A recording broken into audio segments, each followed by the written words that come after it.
Assalamualaikum warahmatullahi wabarakatuh. Berjumpa kembali bersama Mimin di Pawon Misteri Official. Semoga kita semua selalu mendapat lindungan Allah Subhanahu wa Ta'ala ya. Diberikan nikmat sehatul afiat serta dimudahkan segala urusannya. Amin ya robbal alamin. Nah, kali ini Mimin akan melanjutkan cerita yang sebelumnya. Mari kita mulai.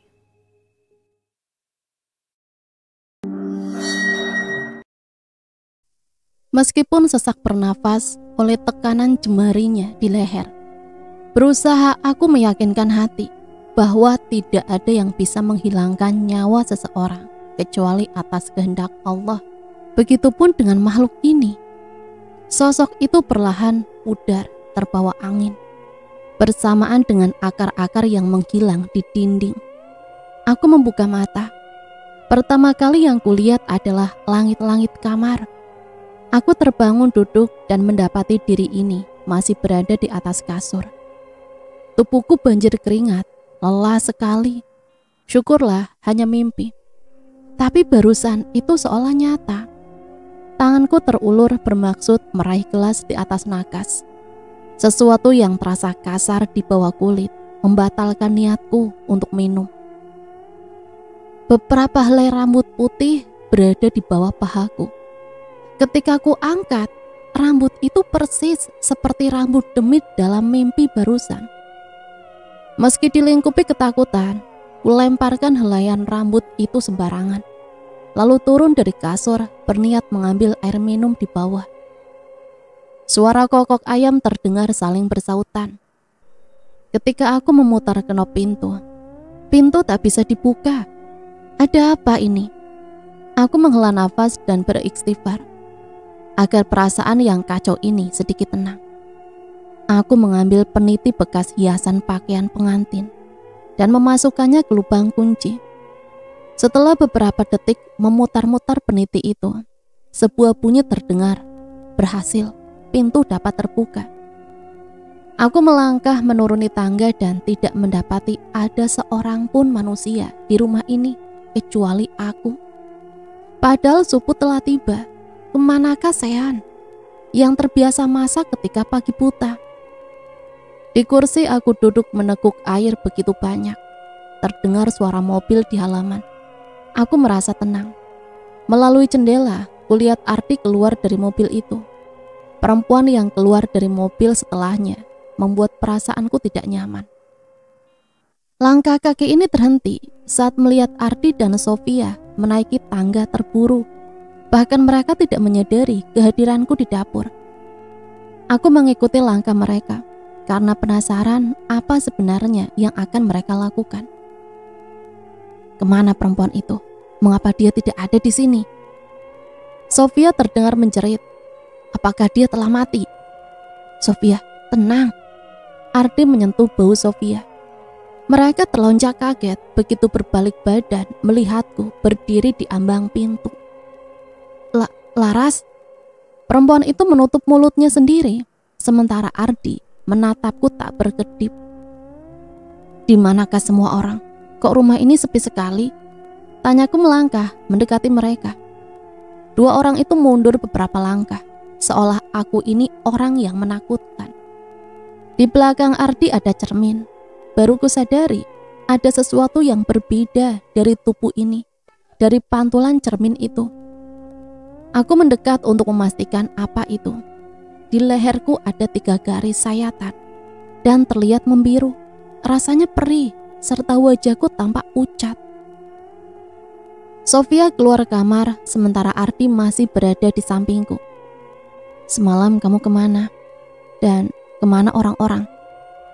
Aku ada di sini. Ardi menjawab gagu. Di sini di mana? Semalam aku menunggumu, dan ternyata pintu kamar dikunci dari luar. Siapa yang melakukannya? Untuk mengetahui kebenaran, aku tidak boleh terlihat panik. Saya tidak tahu, Laras. Pintu itu memang terkadang suka terkunci sendiri. Perlu diperbaiki. Maklum, kamar ini tidak pernah ada yang menempati. Jadi untuk apa kamar ini sebenarnya? Pertanyaanku membuat wajah Ardi menegang. ia membuang muka, mungkin untuk menyembunyikan keterkejutannya. Laras, sepertinya ayah dan ibuku sudah datang. Ayo kita turun ke bawah. Aku mengikuti langkah Ardi menuruni tangga. Terlihat dua mertuaku mendorong kursi roda nenek. Mereka juga tampak kaget melihatku, kecuali nenek. Ia tersenyum menatapku. Ya Allah cucuku, akhirnya Ardi bisa menikahi perempuan tanpa kendala. Ucap nenek membuatku semakin menyimpulkan hal-hal negatif tentang keluarga ini. Nenek dari mana? Nenek habis dirawat. Saking bahagianya nenek sampai pingsan semalam. Minar dan Bagus juga Sonya menemani nenek di rumah sakit. Jika semua keluarga menemani nenek di rumah sakit, lalu kemana Ardi dan Sofia? Malam ini aku terbangun, kaget. Meskipun Ardi tidur di sampingku, rasa takut itu dari detik ke detiknya kian menjadi. Apa yang aku mimpikan barusan? Seperti mimpi mengerikan di malam pertama pernikahanku. Mas, aku takut. Aku memberanikan diri mengguncangkan tubuh Ardi. Pria itu memang tidur bersamaku, tetapi selalu memunggungiku dan bersikap dingin. Hayalan indah tentang hidup bahagia bersamanya pun telah pupus. Apaan sih? Ia menepis kasar tanganku dan kembali tertidur. Aku duduk di samping Ardi, memeluk lutut sendiri, berusaha untuk tetap terjaga. Sebab saat terpejam, aku merasakan ada perempuan yang duduk di sampingku sambil menangis.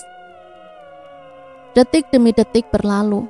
Bagaimanapun rasa kantuk yang melanda, aku tahan.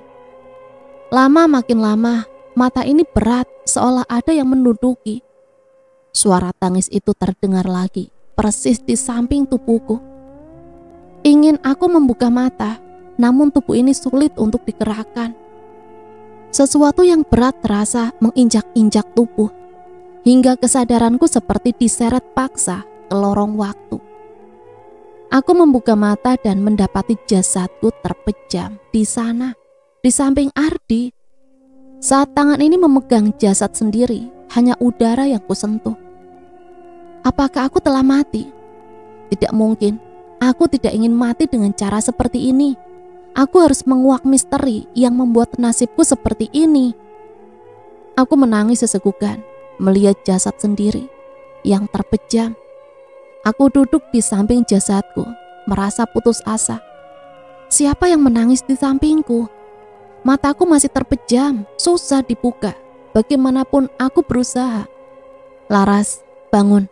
Udah subuh, kamu tidak sholat. Suara itu terdengar familiar. Berhasil membuka mata. Yang kulihat adalah langit-langit kamar dan wajah suamiku, Ardi. Sudah azan, kamu tidak akan sholat. Ardi telah memakai peci dan sarung. Setelah memastikan aku terbangun, ia melangkah keluar kamar. Depan cermin kulihat pantulan wajah ini. Bayangan hitam di bawah kelopak mata muncul. Wajahku semakin pucat. Bagaimana kabarmu, nak? Tanya emak dari seberang telepon. Aku menelpon sembari duduk di belakang rumah. Aku sakit, mak. Ingin aku berkata seperti itu. Laras baik-baik saja, mak. Jawabku berlinang air mata. Syukurlah, nak, kamu baik-baik saja. Kapan kamu dan suamimu silaturahmi ke sini? Ini baru 2 hari loh, mak. Iya, mak ingin memperlihatkan ke orang bahwa emak yang miskin ini bisa dapat menantu kaya dan ganteng. Minta doanya saja ya, mak. Kulihat pantulan wajahku di cermin bahwa mataku semakin hitam.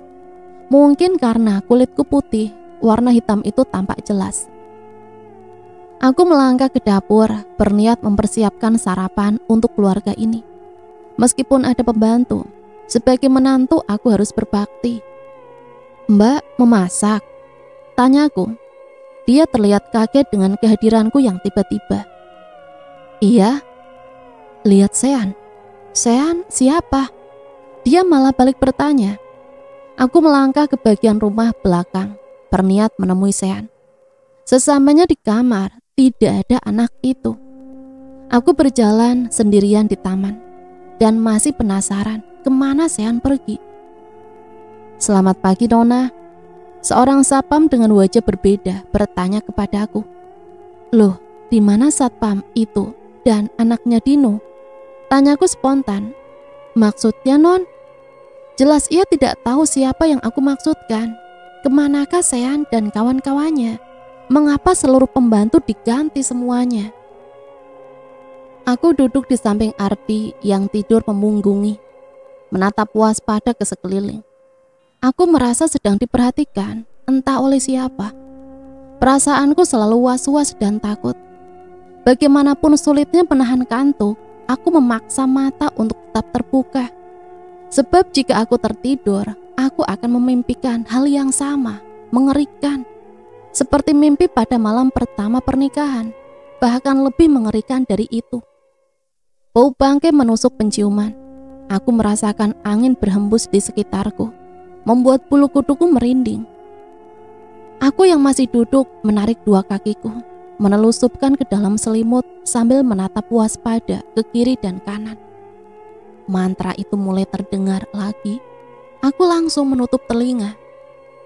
Tirai terbuka sendiri, lalu jendela pun terbuka. Aku langsung beringsut terkejut saat melihat sosok itu duduk di jendela. Hanya duduk di sana. "Ardi, bangun!" Air mata membanjiri pipi. Ketakutan membuatku tersiksa. Tubuh Ardi tidak bergerak. Kembali aku menggoyangkan bahunya. "Ardi, bangun! Aku takut!" Aku menggigil sambil melirik takut ke arah di mana makhluk itu duduk. "Ada apa sih?" Ardi mengeram. Dia terbangun. "Ardi, di jendela ada hantu, Ardi." Aku menjelaskan sambil terisak. "Kamu ini kenapa sih? Tiap malam ganggu saya tidur. Kamu gila?" Ardi menoleh ke arah jendela. Raut wajahnya tidak berubah. "Tidak ada apa-apa di sana. Udah, saya mau tidur. Jangan ganggu saya." Ardi kembali merebahkan tubuhnya. Namun sosok itu memang telah tiada. Ia sudah pergi dari jendela. Bau bangkai itu kembali tercium, bersamaan dengan hawa panas di sampingku. Aku menoleh kepada Ardi dan mendapati justru makhluk merah itu yang terbaring menghadapkan wajahnya padaku. Aku berteriak histeris, meloncat dari kasur, berlari keluar kamar. Para penghuni rumah keluar, alih-alih prihatin, mereka tampak kesal. Dua mertuaku menatap tajam ke arahku sambil melipat tangan. "Ada hantu, Mah. Aku takut." Air mata mengalir tak terbendung. Aku benar-benar dilingkupi ketakutan. "Mana ada hantu di rumah ini? Kalau memang ada, kenapa kami tidak diganggu?" Nyonya Minar, mertuaku menyaut. "Mungkin kamu sudah gila."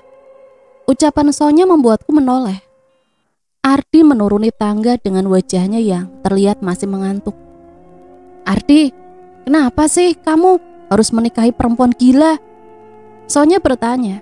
Aku tahu ia mengejek dan merendahkanku. Setiap malam dia teriak-teriak mengganggu orang serumah yang tidur. Nyonya Minar menambahkan ucapannya.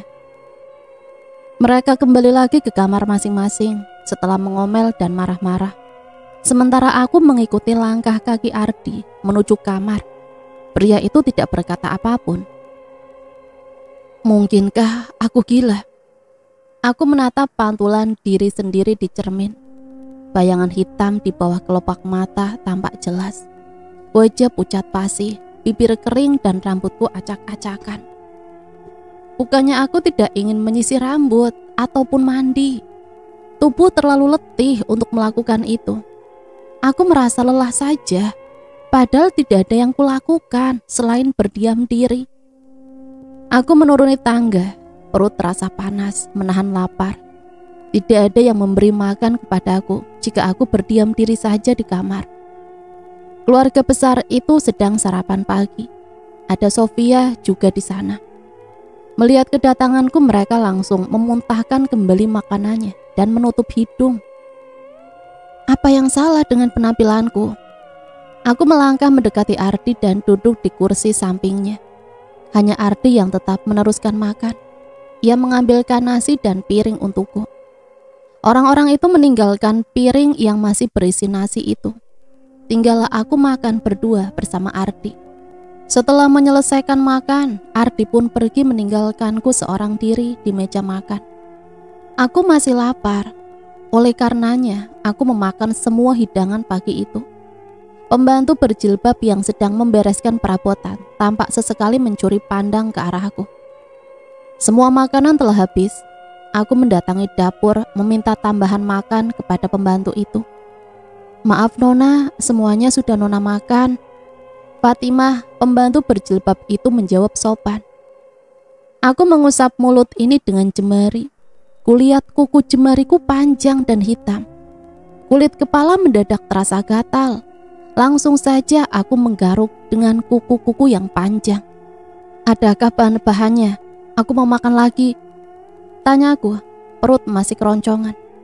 Tanpa butuh jawaban, aku melangkah mendekati kulkas dan di pintu kulkas, kulihat pantulan diriku. Rambut acak-acakan, wajah pucat, mata hitam, dan pakaian yang lusuh.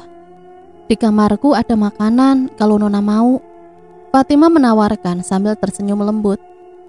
Aku mengikuti langkah kakinya menuju belakang rumah. Benar saja, pembantu itu menyetok banyak makanan dalam box.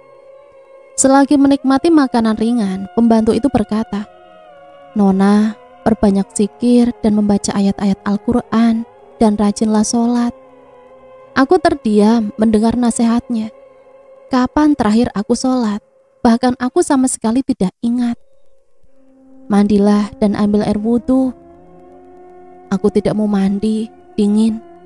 Yang kubayangkan saat ini, air itu dingin dan menyiksa. Kalau begitu wudhu saja dan berganti pakaian. Aku menurutinya pergi ke kamar mandi untuk berwudhu. Belum juga aku memulai ritual wudhu, sosok itu muncul di mana saja, membuatku ketakutan dan berlari meninggalkan kamar mandi. "Ada apa Nona?" Fatimah panik. Ada hantu." Aku menunjuk ke arah kamar mandi. Fatimah mengantarkanku ke kamar mandi. Ia menemaniku. Bibirnya bergerak-gerak seperti membaca sesuatu. Barulah aku bisa berwudu. Aku telah berganti pakaian dan berwudu. Fatimah terus mengikuti langkahku. Aku mengetuk pintu kamar nenek, berniat mengobrol dengannya. Baru kusadari tentang ucapan nenek waktu lalu tentang pernikahan. Kurasa omongan ngelantur orang tua itu waktu dulu berhubungan dengan semua keanehan ini. "Mau ngapain Nona ke kamar itu?" tanya Fatimah tampak heran. "Aku mau ketemu nenek." "Oh, nenek sudah tidak tinggal di sini. Ia telah dipindahkan ke panti jompo sebab setiap hari meronta terus, tidak ada yang sanggup menanganinya." "Ke panti jompo mana?" Aku kaget mendengar berita tersebut. Mengapa aku tidak tahu? Rasa rindu bersama perempuan tua itu membuat air mataku menitik. "Saya tidak tahu Nona." Aku berjalan meninggalkan Fatimah, menaiki tangga berniat menelpon orang tuaku, mumpung kepikiran. Seiring bergantinya hari, aku merasakan selalu linglung dan lupa. Di atas meja kulihat ada secari kertas. Begitu aku membaca isinya, tertulis sebuah alamat panti jompo. Sebelum semuanya terlambat, aku harus bergerak cepat. Aku menyelinap keluar rumah dari gerbang belakang. Aku berlari kencang saat berhasil keluar dari rumah itu dan selalu menoleh ke belakang, memastikan tidak ada yang mengikuti. Hampir saja sebuah motor menabrakku. Aku terduduk di atas tanah, memegangi dada sendiri. Jantungku berdegup begitu kencang. "Dasar orang gila!" Lelaki itu mengumpat dan meludah ke arahku. Kau, seharusnya saya yang marah. Kenapa kau yang marah dan meludah?" Aku berdiri meraih batu hendak melemparnya. Sungguh marah diriku dikatain gila. Lelaki itu mempercepat laju motornya. Ketika aku mengejarnya, aku menatap batu di tanganku dan membuangnya sembarang. Saat melihat sekeliling, tempat itu tampak asing. Mengapa aku berada di sini? Segerombolan anak kecil mengikuti langkahku sambil bertepuk tangan dan memanggilku dengan kata "orang gila, orang gila." Tak terima aku dikatain gila. Aku berjongkok untuk meraih batu. Mereka langsung berlari berhamburan. Aku pun meneruskan perjalanan untuk pulang ke rumah. Anak-anak itu kembali mengikuti dan menghina seperti tadi. Aku kembali meraih batu dan mereka hanya menghindar sebentar. Terus seperti itu. Apakah kalian tahu di mana rumahku? Alih-alih menjawab, para bocah itu justru tertawa. Aku menggaruk-garuk kepala melihat tingkah aneh mereka. Aku meneruskan langkah dan anak-anak itu masih saja mengikuti sambil menertawakan. Suara klakson mobil terdengar dari arah belakang. Aku menoleh. Mobil itu berhenti tepat di sampingku. Dari dalam mobil keluar seorang pria yang sepertinya aku kenal. Apa yang kamu lakukan di sini, Laras? Siapa kamu? Aku merasa akrab dengan sosok tersebut. Ayo pulang. Ia mengapit lenganku. Refleks aku menepis tangannya. Mau apa kamu? Jangan sembarangan ya. Kamu mau berbuat jahat ya sama saya? Saya Ardi, suamimu. Suami? Apakah aku sudah menikah? Lama aku perhatikan raut wajah itu. Oh iya, saya sudah menikah ya. Dan masa iya, kamu suamiku? Aku tidak percaya. Lelaki rupawan seperti itu adalah suamiku. Kalaulah aku menikah, tentu saja dengan pria yang tidak jauh denganku. Bayangan orang tua muncul di benak.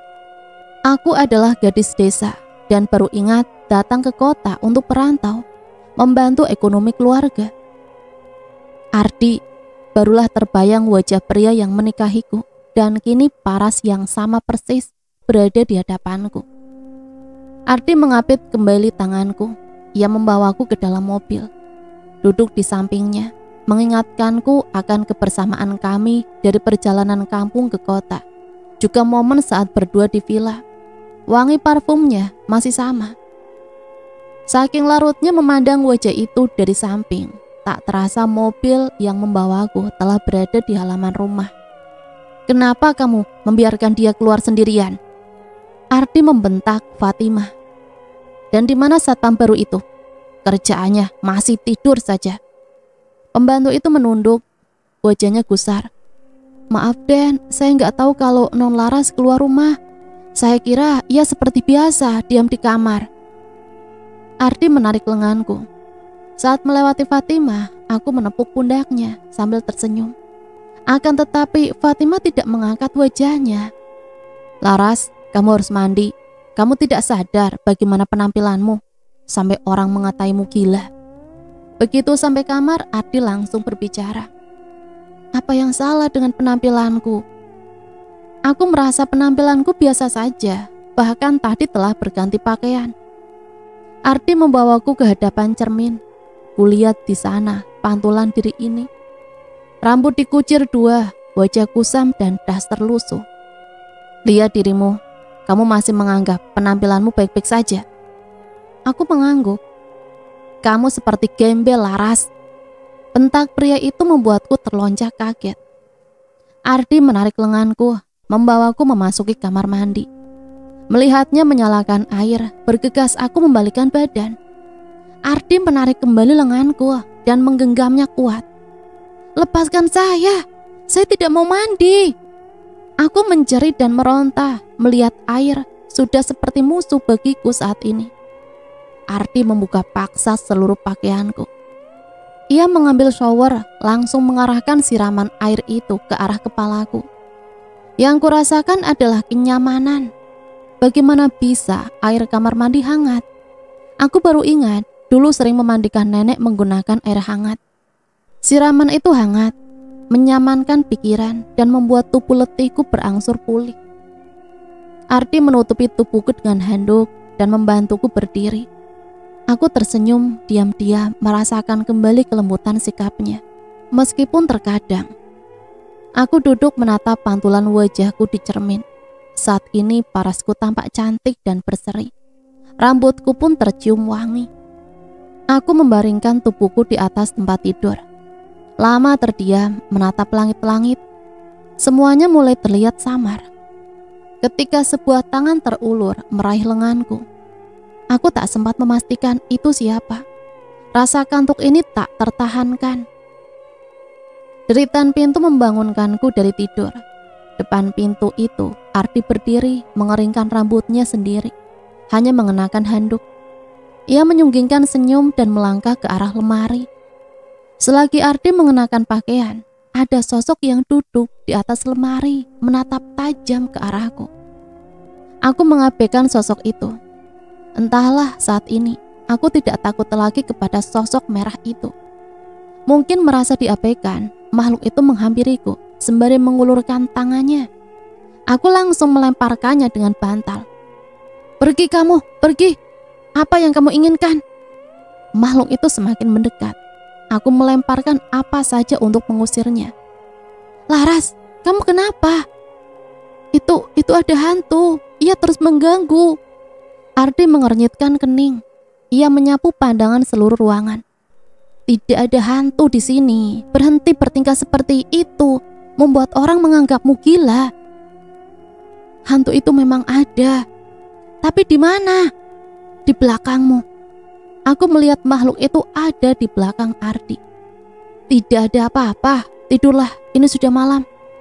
Ardi merebahkan dirinya, sementara aku mengawasi sosok itu, memastikan ia tidak mencelakai. Setiap kali sosok itu hendak mendekat, aku akan memarahinya dan melemparkannya, yang membuat Ardi terus terbangun kaget. "Fatima, aku sama Ardi telah menikah." Tanyaku kepada Fatima saat sarapan pagi. "Iya, kalian telah menikah." Aku merasa tak yakin. Seingatku, aku hanya pembantu di rumah ini, bersama seorang gadis yang kuingat hanya wajahnya saja. "Kapan kami menikah? Apakah sudah lama?" "Belum, kira-kira 1 minggu yang lalu." Sepertinya ia telah memaklumi diriku yang pelupah dan sering linglung. "Berarti ini hari ke-7 pernikahan saya." "Benar sekali." Fatima tersenyum ramah. Fatima meninggalkanku sendirian di meja makan. Ia terlihat membawa tas belanjaan. "Fatima, kamu mau ke pasar kan? Aku ikut ya." Aku langsung menggendong tangannya erat. "Tapi Non, nanti saya dimarahin dan Ardi."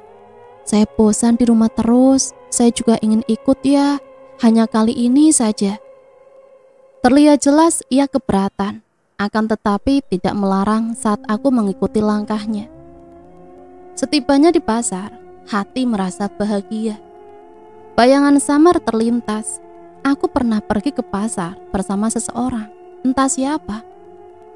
Aneka buah-buahan segar membuatku melangkah mendekatinya. Bukan hanya buah-buahan, banyak sekali makanan yang menggugah selera.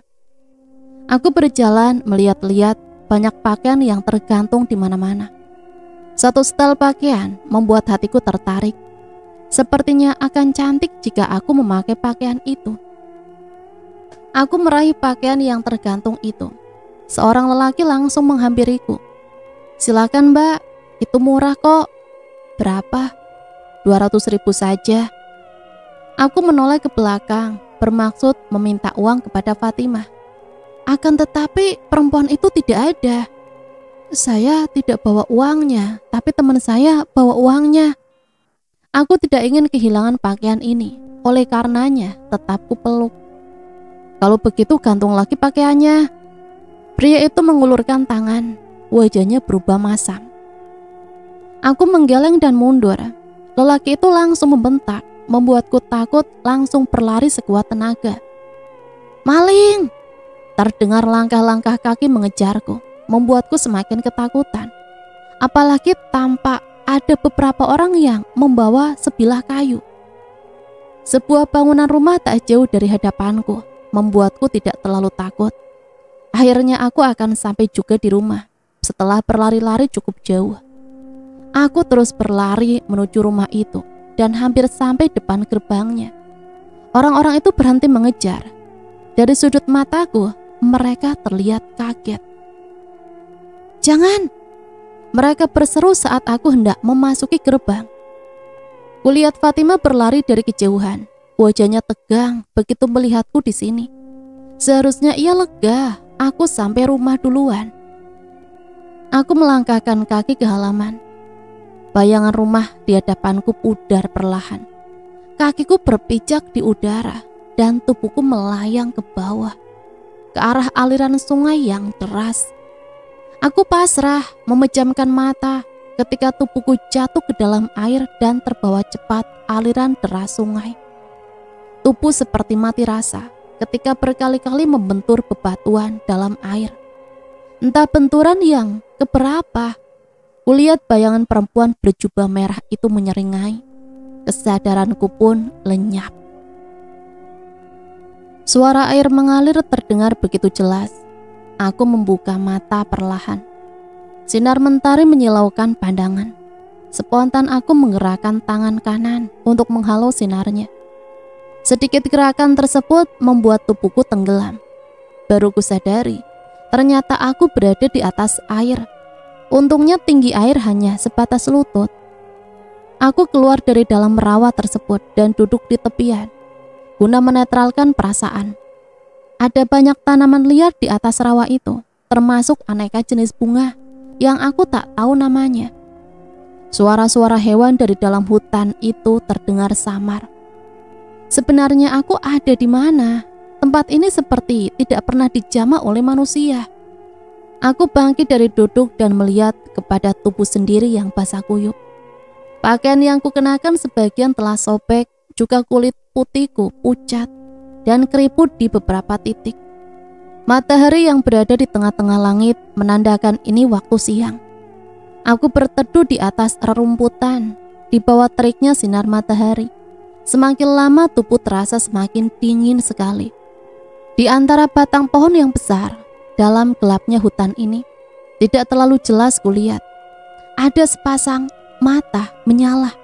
Menyadari itu sebuah bahaya, sontak aku berlari dan langsung terjatuh lagi. Ya Allah, aku baru menyadari tubuh ini lemah sekali. Derun nafas diiringi auman dan derap langkah kaki yang berat semakin mendekat. Aku menggigil, perlahan membalikkan badan. Betapa terkejutnya aku melihat seekor harimau gemuk mengaum begitu melihat wajahku. Harimau itu melompat. Tubuh kecilku langsung berada di bawah kuasanya.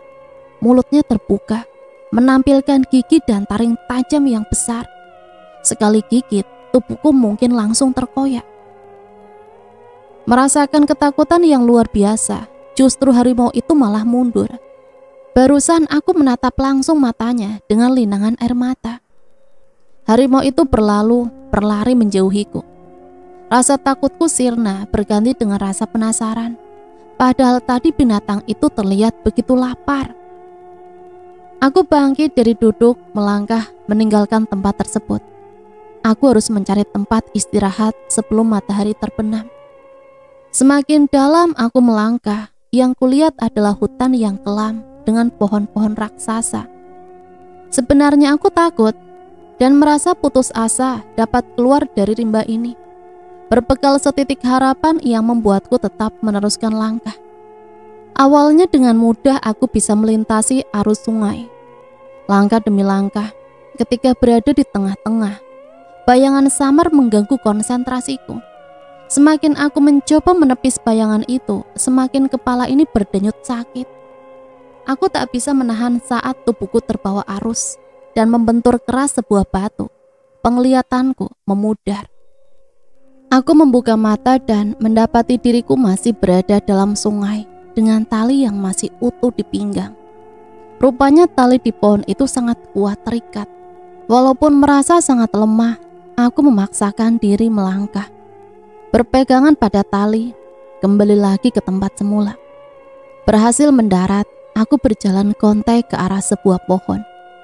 Karena teramat lelah dan dingin, aku menelusupkan badan ke dalam akar pohon dan memejamkan mata di sana.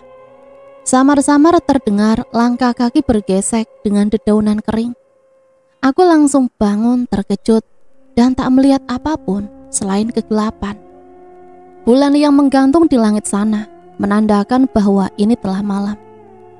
Pada saat itu dalam kegelapan, sepasang mata merah menatap ke arahku. Gerakan tanganku pada tali berhenti. Tenggorokan tercekat saat sosok itu keluar dari kegelapan menampakkan dirinya. Aku berhasil membuka lilitan tali. Aku langsung berlari mengandalkan tenaga yang tersisa. Aku terus berlari menembus kegelapan hutan untuk menyelamatkan diri, dan sesekali menengok ke arah ke belakang untuk memastikan makhluk itu masih jauh. Berkali-kali kaki telanjang ini menginjak duri dan mengantuk batu-batu kecil. Aku tak menghiraukan rasa sakitnya. Ketakutan akan makhluk bergaun merah itu lebih mendominasi. Aku tersandung batu besar sehingga tubuhku oleng terjatuh. Kepalaku langsung membentur akar pohon besar. Sontak aku membalikkan badan, memastikan demit itu masih jauh. Aku merayap ke belakang pohon besar untuk bersembunyi. Kepala berdengung sakit, darah mengucur dari pelipisku, dan ada banyak duri bercampur darah di telapak kaki ini, serta goresan-goresan di betis. Air mataku mengalir, menahan sakit luar biasa di sekujur tubuh, sekaligus merasa sangat takut. Tak terdengar lagi suara hewan-hewan yang tadi terdengar ribut kala aku melarikan diri dari demit itu. Syukurlah jika makhluk itu telah pergi. Aku mencabuti satu persatu duri di telapak kaki. Kulihat ujung gaun merah ada di samping kakiku. Perlahan aku menoleh dan mendapati wajah rusak itu menyeringai, memperlihatkan taringnya. Aku berteriak histeris, langsung beringsut menjauh. Dengan tenaga yang tersisa, aku berlari terpincang-pincang menghindarinya. Demit itu mengikutiku dengan cepat, seolah kakiku tidak berpijak di tanah. Sebuah cahaya yang terlihat dalam kegelapan membuat hati yang hampir putus asa kembali bersemangat. Aku mempercepat langkah kaki menuju cahaya itu. Semakin lama cahaya itu semakin jelas terlihat. Rupanya berasal dari sebuah gubuk. Kala berhasil memasuki halaman gubuk itu, aku ambruk dan tak berdaya lagi untuk meneruskan langkah. Sebelum mata ini benar-benar tertutup, makhluk bergaun merah itu tampak melayang-layang dari kejauhan ke arahku. Dalam ketidakberdayaan ini, aku teringat akan nasihat seorang kiai, bahwa yang membuat seseorang kalah itu karena ketakutan yang mendominasinya. Manusia adalah makhluk mulia dan raja di muka bumi ini. Makhluk selain manusia, kedudukannya di bawah. Aku membuka mata dan melihat langit-langit yang kusam dan gelap. Kala melirik ke arah samping, langsung saja aku beringsut takut melihat sosok berambut putih acak-acakan duduk membelakangi. "Kamu sudah bangun, Dok?" Rasa takut masih menyelimuti diri. Aku memandang waspada kepadanya. Takut ia menyerangku secara tiba-tiba. "Kamu pingsan dalam 1 bulan. Mbah kira kamu tak akan selamat. Melihat luka di setiap inci tubuhmu sangat parah." Ia menyodorkan 1 mangkok bubur. Melihat makanan itu, terbitlah air liurku. Aku langsung melahapnya. "Syukur kepada Gusti Allah yang masih melindungi nyawamu, Nak." Aku melirik sebentar. Ia tersenyum jenaka menatapku. Perempuan tua itu bangkit dari duduknya, mulai melangkah menjauhiku. Bau pesing langsung menguar, menghilangkan nafsu makanku. Jarik yang dipakai perempuan tua itu sangat lusuh. Kulitnya hitam legam, baju kebayanya tampak kusam dan lusuh. Rambutnya putih semua dan acak-acakan. Meskipun diikat, kebanyakan terburainya. Perempuan yang menyebut dirinya Mbah itu sedang meniup-niup api di tungku. "Kamu tidur saja, istirahat biar cepat sembuh." Melihat sosoknya, mengingatkanku akan seseorang, entah siapa. Aku menyipitkan mata, langsung menghalau sinar matahari yang menerobos masuk melalui celah-celah bilik. Aku menyibak selimut, keluar dari kasur tipis itu, melangkah keluar kamar, berniat menghirup udara segar. Kulihat ada pohon bidara di belakang rumah, bukan hanya 1 pohon, akan tetapi rumah ini dikelilingi oleh pohon bidara. Perkebunan kecil di sekitar halaman rumah memanjakan pandangan. Tomat-tomat yang merah, cabai, terong, dan sayuran lainnya yang aku tidak kenal. "Alhamdulillah, aku tidur dengan nyenyak, Mbah." Mbah tersenyum lalu melanjutkan membelah kayu. Mbah tinggal sendirian di sini. Ia menghentikan gerakan tangannya. Sebenarnya banyak warga yang tinggal di sini, tapi mereka memilih pindah ke kota yang ramai. Kok Mbah nggak ikut pindah saja? Apa nggak takut sama binatang-binatang buas? Perempuan tua itu malah tergelak tawa, menampilkan gigi-giginya yang merah. Justru binatang yang takut sama manusia. Mbah di sini penjaga hutan. Hanya hutan ini rumah yang tersisa bagi binatang-binatang itu. Selebihnya hutan dihancurkan, dijadikan pemukiman. Maksud aku, apakah Mbah nggak ikut pindah? Enggak, Mbah merasa tenang di sini. Gonggongan anjing yang tiba-tiba membuatku menoleh. Bulu kuduku langsung merinding. Anjing-anjing itu tampak menggonggong ke arahku, lebih tepatnya ke arah belakang tubuhku. Aku membalikkan badan, langsung tercengang. Bayangan demit berjubah merah muncul dari dalam kegelapan pepohonan yang tak jauh dari hadapanku.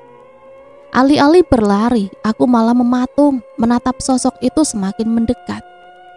Kesadaranku kembali saat tanganku ditarik dari arah belakang dan sebuah jubah dipakaikan kilat menutupi tubuhku. Rupanya Mbah, ia mengapit tanganku, berlari menuju halaman rumah. Sosok merah itu hanya berhenti di luar pohon bidara.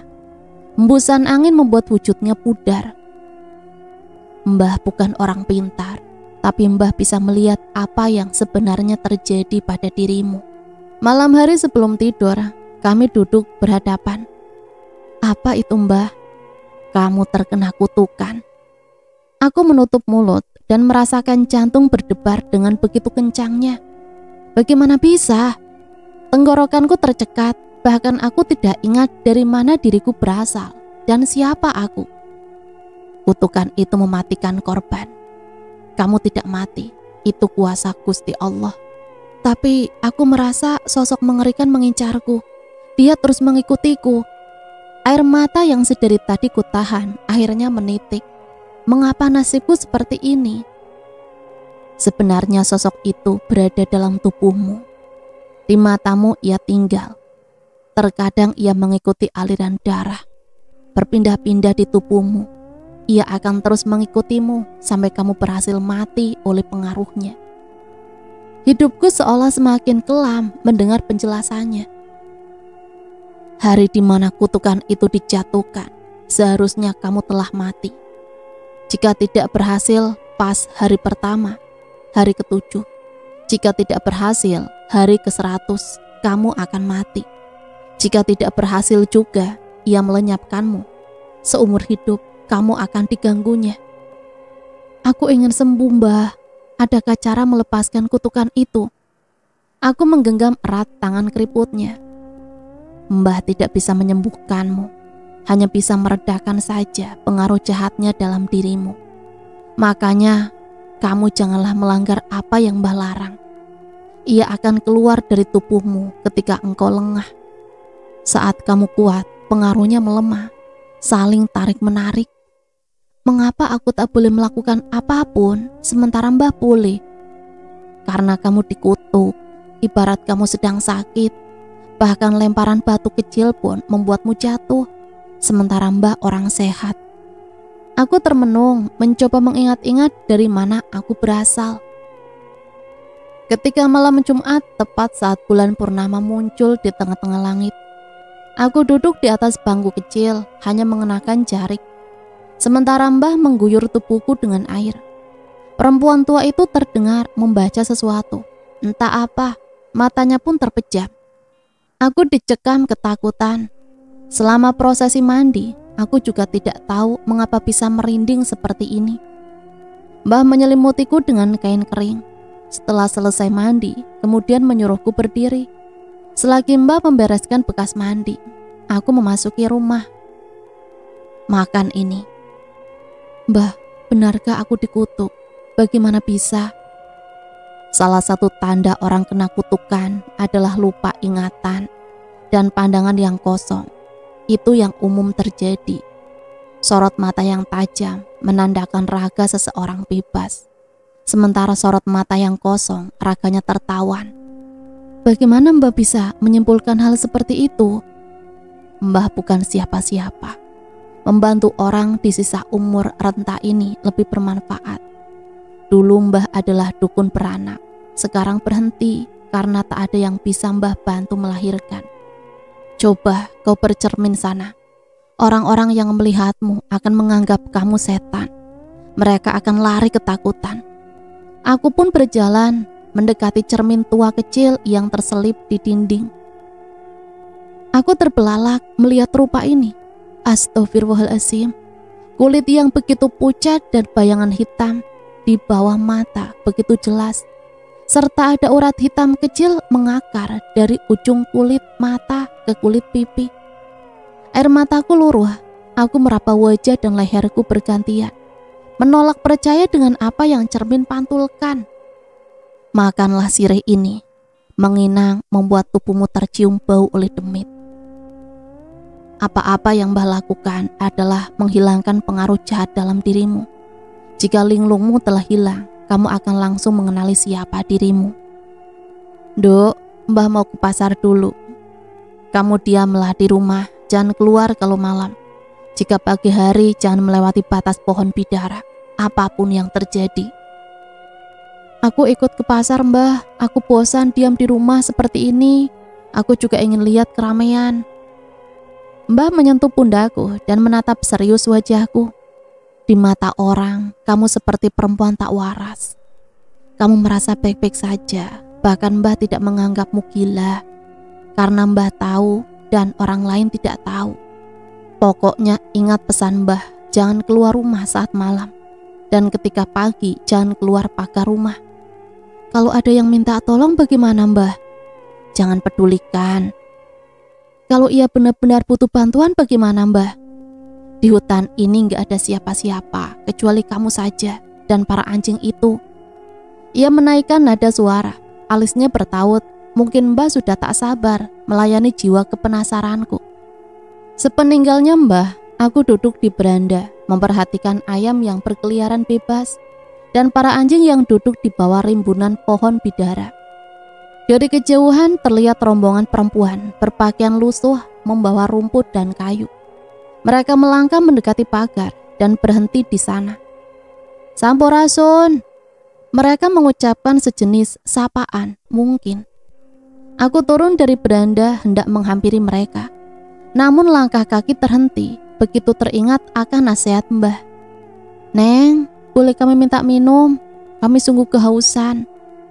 Para anjing berdiri saat aku membawa air dalam teko untuk diberikan kepada mereka. Seekor anjing itu menggigit ujung roku, sebagian lain menggonggongi para petani itu. Aku termenung melihat wajah-wajah kehausan yang berdiri depan pagar sana. Melihat anjing menggonggong yang tak juga berhenti, aku sedikit ragu untuk menyerahkan air ini. Aku menarik roku dari gigitan anjing dan berjalan menghampiri para musafir itu. Menaruh teko di atas tanah luar pagar. Silakan diminum, Bu. Para perempuan itu tidak menyentuh air tersebut. Wajah mereka mendadak berubah datar. Tak nyaman berlama-lama berada di sekitar mereka. Aku pun melangkah menjauh. Saat menoleh ke belakang, mereka sudah tidak ada. Astagfirullahaladzim. Aku berlari ke dalam rumah merasa sangat ketakutan. Apa yang dikatakan Mbah benar adanya. Membayangkan malam nanti, hatiku gentar. Bagaimana kalau godaan yang sama datang dan hatiku luluh? Aku sedang menanak nasi sambil memasak daun kangkung. Tiba-tiba gedoran di pintu mengalihkan perhatianku.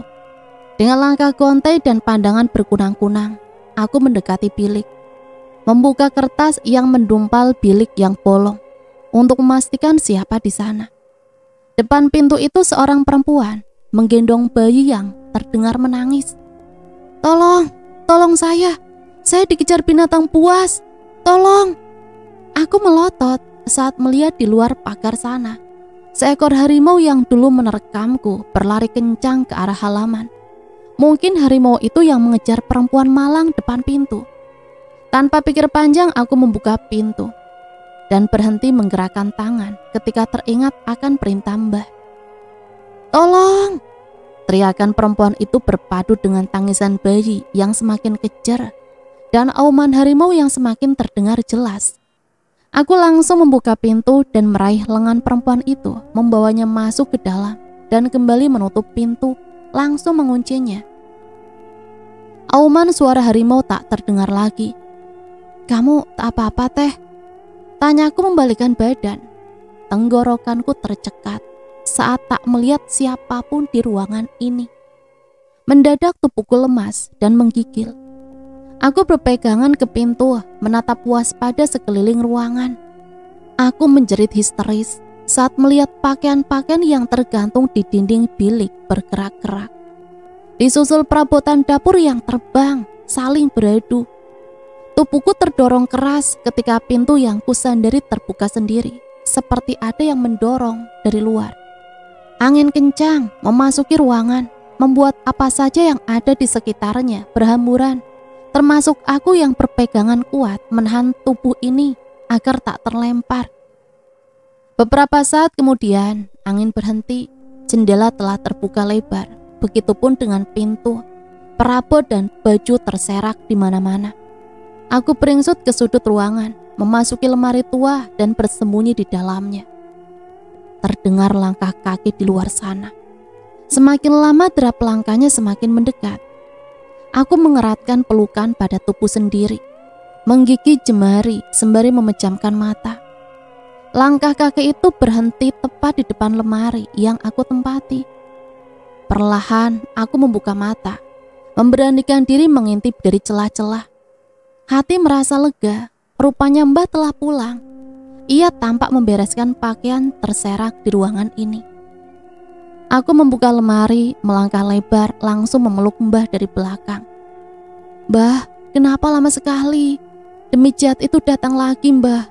Maafkan aku, Mbah, karena tak menghiraukan nasihat Mbah." Aku terisak di punggungnya, menyesali apa yang terjadi. Perlahan perempuan tua yang duduk membelakangi itu membalikkan badan. Aku menjerit histeris saat melihat wajah hancurnya. Begitu cepat perempuan tua itu di hadapanku berubah ke wujud aslinya. Perempuan bergaun merah hancur itu mengulurkan tangan pucatnya ke arahku. Aku berlari sekuat tenaga, menghindarinya, keluar dari rumah. Terlihat sekilas para anjing yang biasa nongkrong di halaman terkapar semua. Dan pohon bidara hancur seperti terlalap api, hangus. Semakin jauh aku berlari, hutan yang kulihat semakin kelam. Kini tak terlihat apapun kecuali duri-duri yang terasa terinjak, juga seringnya kaki mengantuk batu. Selagi berlari, sesekali aku menoleh ke arah belakang. Makhluk merah itu tampak melayang-layang, mengejarku. Ketika melihat lagi ke depan, aku menabrak keras pohon besar, langsung terjatuh, dan merasakan sesuatu mengalir dari hidung. Dunia terlihat berputar-putar. Belum sempat meredakan rasa sakit di hidung, hawa panas terasa menguar di sekitarku.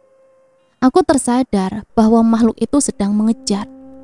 Saat menoleh untuk memastikan demit itu telah berada di belakangku, langsung meraih leherku dengan satu tangannya dan mengangkat tubuhku tinggi-tinggi. Ia membuka mulutnya, walaupun sesak kurasa. Aku tetap menutup mulut agar rohku tak dihisapnya. Semakin lama sesak terasa menyiksa. Pada akhirnya aku pun membuka mulut, menghirup banyak-banyak udara. Pada saat bersamaan asap putih dari mulutku keluar menuju mulut demit yang mencekiku. Lama semakin lama, kurasakan tubuh ini kehilangan energinya. Dunia pun perlahan tampak menggelap. Tiba-tiba saja aku terlempar dan terjatuh di atas tanah tak berdaya. Kulihat ada Mbah di sana. Perempuan tua itu terus menaburkan sejenis serbuk ke arah demit itu. Demit itu berteriak nyaring, membuat telingaku berdenging. Mbah membangunkan tubuhku. Aku masih bisa mendengar ucapannya, meskipun setengah sadar. Mbah hanya mengusirnya sebentar. "Bangunlah, ayo kita pergi." Aku diberdirikan oleh Mbah. Ia kesusahan memapahku. Air mataku mengalir merasakan ketulusannya. Belum jauh kami berjalan, tiba-tiba saja tubuh Mbah terpental ke belakang, seolah ada yang menariknya, dan aku langsung terduduk tak berdaya. Tubuh Mbah yang melayang dibenturkan keras ke pohon dan jatuh ke atas tanah yang banyak batunya. Aku balik menatap mata kelamnya, merasakan amarah berkobar dalam dada. Demi laknat itu telah mencelakai perempuan yang merawatku. Meskipun takut, rasa marah lebih dominan dalam jiwa. Aku balik mencekik lehernya, meremas sekuat mungkin kulit pucat itu sambil membacakan penggalan ayat yang sedikit ku hafal. Wujudnya berangsur hilang dan pupus. Aku melangkah lebar, terpincang-pincang menghampiri Mbah. Rasa syukur kupanjatkan, perempuan ini masih hidup. Bergegas aku memapahnya, membawanya pulang. Makin hari kondisi Mbah justru makin memburuk. Aku semakin merasa bersalah. Ia seperti ini karena kebodohanku. Meskipun putus asa melihat kondisi Mbah, aku tetap berikhtiar membuatkan obat. Dok, meskipun kamu memberikan Mbah obat, Mbah akan pergi juga. Tubuh ini telah tua dan lelah. Aku memperhatikan wajahnya dengan pandangan kabur oleh air mata. Setelah Mbah pergi, pergilah kamu ke seberang sungai ini. Kamu akan menemukan jati dirimu sebenarnya di sana. Pergilah ke sana pada saat pagi, jangan sampai kemalaman. Mbah mau pergi kemana? Mbah sudah tak kuat lagi menahan rasa sakit ini. Mbah sudah tua. Dengarkan apa yang Mbah ucapkan. Ini untuk kebaikanmu. Aku ingin di sini saja, Mbah. Aku takut jika keluar rumah. Kamu harus melawan rasa takut itu. Kamu telah melakukannya semalam. Mbah tersenyum tipis sambil menepuk-nepuk pelan punggung tanganku. Makhluk itu sangat menakutkan, Mbah. Sebenarnya ada yang jauh lebih mengerikan dari makhluk itu. Hati-hati, Nduk. Cepatlah pergi dari sini. Ketika Mbah tiada, sebelum matahari terbenam, kamu harus sudah melewati sungai itu. Aku menggeleng dan langsung memeluknya. Tak kuasa membayangkan terpisah dari perempuan yang telah menyelamatkan nyawaku. Mbah, bangunlah, ini sudah pagi. Waktunya minum obat dan sarapan, Mbah. Aku menyibak selimut Mbah dan membuka jendela kamar. Mbah tidak juga membuka matanya. Meskipun aku duduk di sampingnya bersiap menyuapinya. Pikiran negatif langsung berputar-putar di kepala. Tangan kananku bergerak menyentuh keningnya yang kurasakan adalah dingin. Jantungku kian berdegup kencang saat hendak memeriksa nafas Mbah.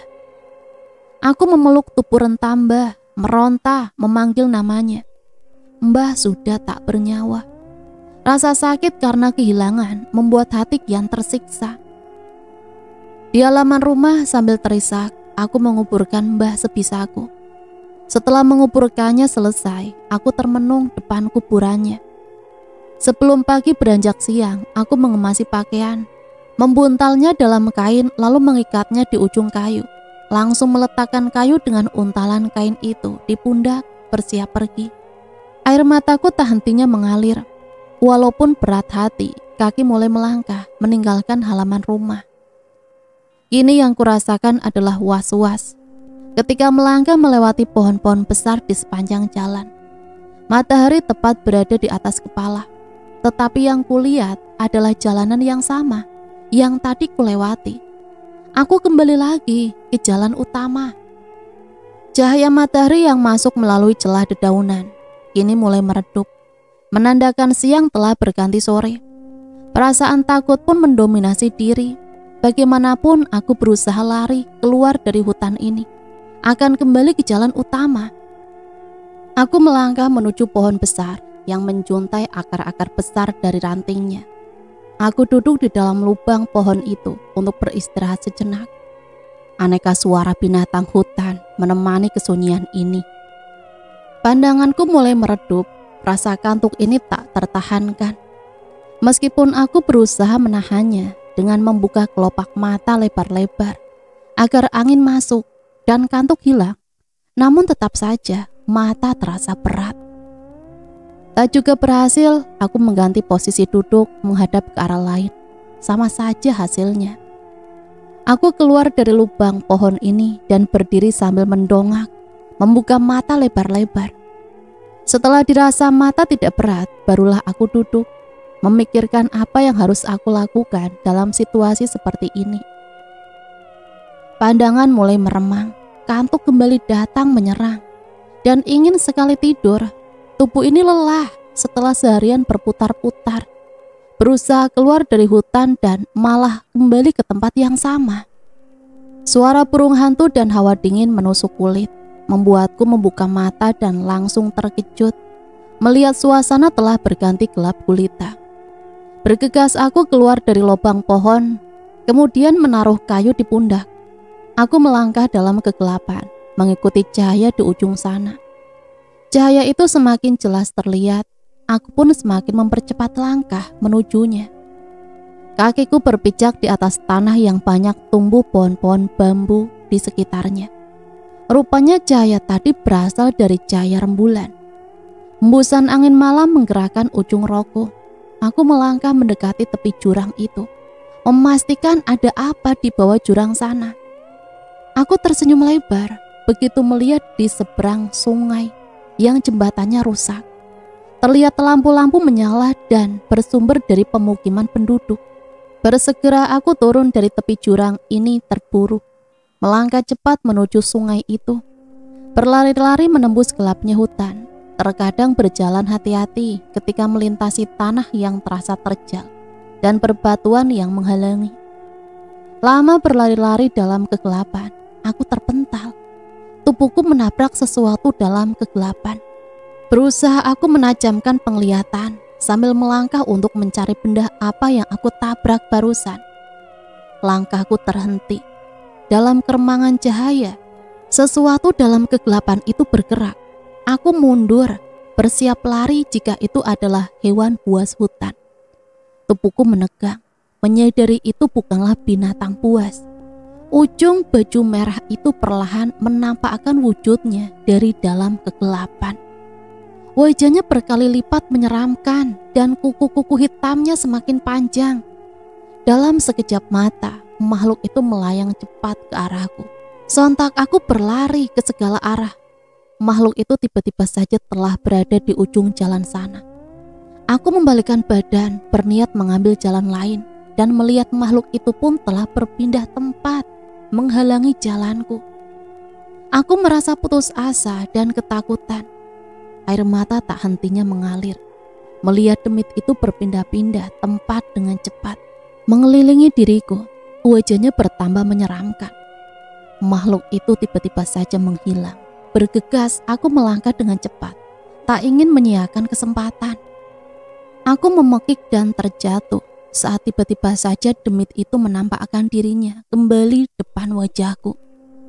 Aku mengesot ke belakang, sembari menatapnya waspada yang terus melangkah mengikuti.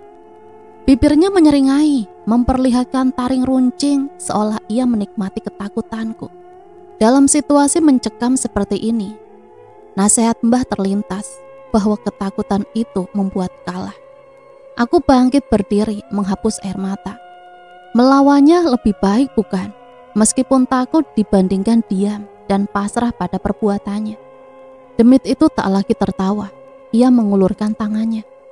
Aku mengambil batang pohon besar dan melemparkan ke arahnya, tepat mengenai demit itu. Aku langsung melarikan diri. Saat ini aku berada di tepi sungai yang jembatannya rusak. Di belakang demit itu melayang-layang, masih mengejarku.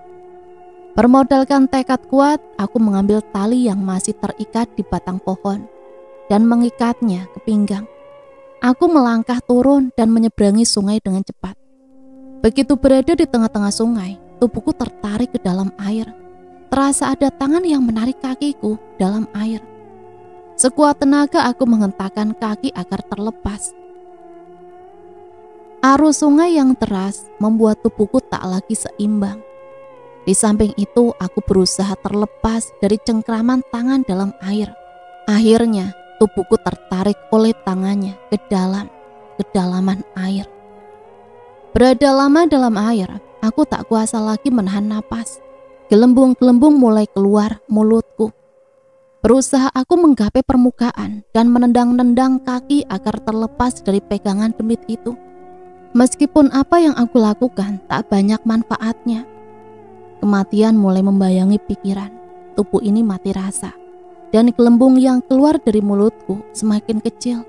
Pandanganku pun lambat laun meredup.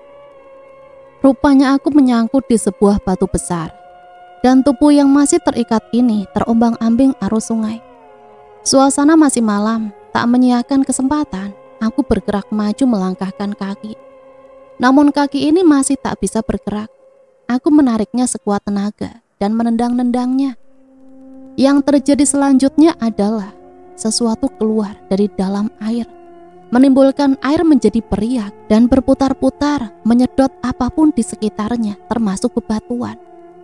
Aku langsung melangkahkan kaki dengan cepat karena tahu apa yang keluar dari dalam air itu. Tepi sungai tinggal beberapa langkah lagi, sementara putaran air itu semakin melebar. Kakiku tertarik kembali ke belakang oleh putaran air itu. Tubuhku pun terbawa ke dalamnya. Aku menggapai seutas akar pohon dalam air dan berpegangan pada akar itu.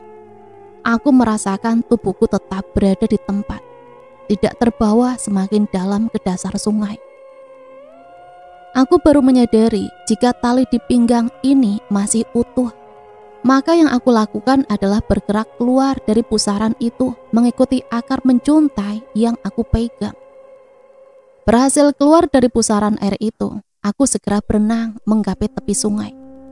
Saat kaki ini mendarat di tepi, aku melepaskan tali yang melilit pinggang ini. Lalu melangkah gontai dengan pandangan remang-remang, mencari tempat berlindung. Cahaya-cahaya lampu yang mulai tampak membuat hati ini lega. Aku tersenyum sambil terus melangkah menuju cahaya itu. Di sebuah perkebunan singkong, aku terduduk tak sanggup lagi meneruskan perjalanan. Letih sekali. Tubuh lemahku terbaring di samping, lalu membalikkan badan dan melihat langit yang dipenuhi binatang. Semakin lama tubuhku terasa dingin. Aku menggigil dan baru merasakan setiap inci tubuh terasa remuk. Tangan kananku terulur meraih jemari-jemari dan menyelimuti pada tubuh sendiri. Meskipun masih dingin, tetapi ini nyaman sekali, tidak seperti sebelumnya. Bintang-bintang di angkasa sana begitu terang, menandakan esok tak akan hujan. Aku mengulas senyum. Perlahan mata tertutup, berharap hari esok merupakan keberuntunganku. 1 bulan aku di kampung ini. Aku dirawat oleh seorang kiai. Aku ditemukan oleh istri dari kiai itu dan di sana diobati. Ternyata aku akan ditumbalkan oleh keluarga majikanku. Ya, majikanku bersekutu dengan iblis, pengantin kutukan. Aku dijadikan pengantin kutukan. Seharusnya aku mati di malam pertama, tapi aku masih hidup. Di 7 hari pernikahan, seharusnya aku mati, tapi aku tetap hidup dan ditemukan oleh Mbah. Di 100 hari pernikahanku, seharusnya aku juga mati, tapi aku berhasil melewati sungai dan ditemukan oleh seorang kiai. Itu semua kuasa Allah. Sekarang aku tinggal bersama seorang kiai dan istrinya di sini. Aku diobati oleh beliau dan berusaha lebih mendekatkan diri kepada Gusti Allah. Sampai nanti waktunya, aku siap pulang menemui emak. Dan untuk keluarga Ardi sendiri, aku juga tidak tahu seperti apa sekarang nasibnya. Yang jelas aku sekarang sudah terbebas dari kutukan itu. Dan cerita selesai sampai di sini. Semoga cerita ini bisa menemani hari-hari teman-teman semua ya. Sampai di sini saya pamit undur diri, mohon maaf apabila banyak salah kata. Sampai berjumpa kembali di cerita-cerita misteri selanjutnya. Matur nuwun, wassalamualaikum warahmatullahi wabarakatuh.